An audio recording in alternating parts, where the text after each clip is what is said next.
Beyond the Corner Shop by Ross Moule, Forster 2428. Narrated by David Tredinnick.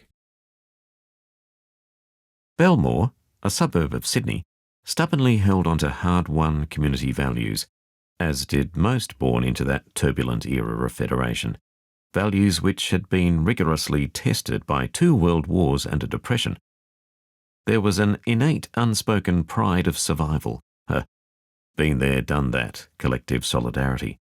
It surrounded me, held me tight and secured an order to life, a belief that no matter whatever happened I would be safe, loved, and nothing would ever change.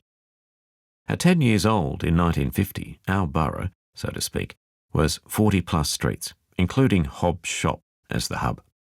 The community was in a set pattern, a timetable, if you like, of events organised by a schedule without an author. Life was as it was and rarely questioned. Mr. Archer and horse Sadie delivered our milk, and Mr. Glossop and his horse Freddie made sure warm, fresh bread was waiting in our bread box 3 days a week. Occasionally, a clothes prop man would trundle down the street in his dray, cowbell rattling, crying out, props up, 2 and 6. The rabbit man, depending on the season, appeared in his rickety old cart with carcasses swinging from poles at 1 3 a pair. Mr. Lamb rambled about in his old Ford truck on Fridays selling fruit and veg. Mr. and Mrs. Hobbs' corner shop was a place of wonderment and hidden treasures for a 10-year-old boy and his mates, but more importantly, it provided an opportunity for the ladies' galah session, as my grandfather fondly called it, to gather, and on Sunday nights, the salvos played for pennies in the shop light.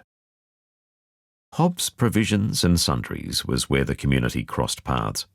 Dulcie was the business, and Teddy the roustabout. The building, with residents above, was sandstone and red brick. A small warehouse and stable stood out back, the roofing held down by choco vines, and at the front, a red Victorian pillar box waited for mail. Advertising was plastered over every available wall space both inside and outside the shop. Kinkara Tea, ASA Horehound, Shelley's, McNiven's, Champion and Navy Cut Tobacco, Nugget Boot Polish, Coca-Cola, Beck's Powders, Cerebos Salt and Ford Pills were but a few of the advertising boards that encouraged customers into the shop, and a well-worn dedication chiselled into the stonework above the front door read, Parry, 1872 AD. On entering the shop, a cracked bell on the screen door more clanged than rang, but made enough racket to alert Dulcie. As an emporium, the shop was divided into sections, an idea that Teddy claims he shook from Horton Brothers in town, but Dulcie would have no part of that.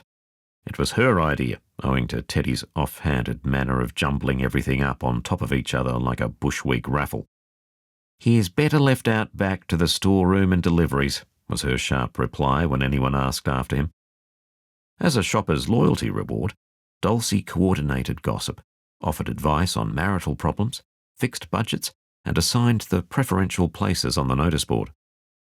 The shop smelt of vanilla, fresh-cut roses, soap, dried lavender, beeswax, fresh bread wrapped in tissue paper, and hot-off-the-press newspapers were the ingredients that fused into each other, producing that welcoming perfume. The timber counter was red cedar, salvaged, Teddy thought, from the New South Wales Bank in Martin Place by the previous owner. Rows upon rows of Arnott's biscuits in square tins lined the wall to the left. On the right, behind the door, 2 old water kegs held brooms and mops, spiderweb brushes and dustpans with long handles. In front of the counter, 6 long-legged chairs awaited chatty customers. Dulcie didn't offer tick, and although a large sign said, "No credit, please don't ask," needy cases were always done right by her and Teddy. In front of the cash drawer in the centre of the long counter stood a row of large Fowler preserving jars filled with boiled lollies. Bullseyes to jawbreakers and everything in between. The prices ranged from 4 a halfpenny for the redbacks and cobbers to the soft-scented curls at 2 a penny, but if I went shopping with Mum, Teddy always slipped me a curl or a small paper bag of broken biscuits when Dulcie wasn't looking. All is good in the borough, lad, he would say as he ruffled my hair. G'day, Mrs. Nixon, Teddy would say with a smile as he rushed to open the door. The doors closed for good when cash and carry invaders changed our shopping habits and began conditioning our expectations of service and community. Now, my daughter picks me up every Thursday late in the afternoon from the retirement village in her car to take me grocery shopping, where hundreds of cars shuffle in and out of parking spaces and hundreds wait in queues on roads leading in and out of the car park. Huge glass doors slide open to reveal dozens of specialty shops, coffee bars, restaurants, supermarkets, and giant hardware complexes all lumped together. Where's your list, Dad? I need to be finished before the late rush gets here. It is Thursday, you know, Dad, and I must be home for the kids. Come on, where's your list? I don't know why you don't order this online. I can show you how, Dad. Do you have any scripts to be filled? You can do that online too, Dad, you know that. Come on, this way. Kate lectures me as she straightens out my crumpled shopping list and disappears into the mayhem. In the silence of the checkout line, I imagine Dulcie and Teddy at their counter, chatting about everything but nothing relatable to the crush of shoppers or the hurry to be somewhere else or remembering where they have parked their car. Life was simple then, but now living gets in the way of life. The end.